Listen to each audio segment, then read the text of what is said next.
Ada banyak makanan, cakap. Ada kereta, kena cakap. Mama banyak masak sedap-sedap, cakap apa?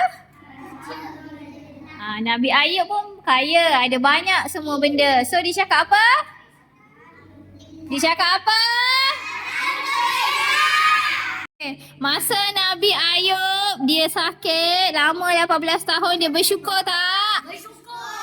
Dia cakap apa? Bersyukur. Macam mana bersyukur? Cakap apa? Alhamdulillah. Cakap apa? Alhamdulillah. Yeah. Semua tak ada tangan?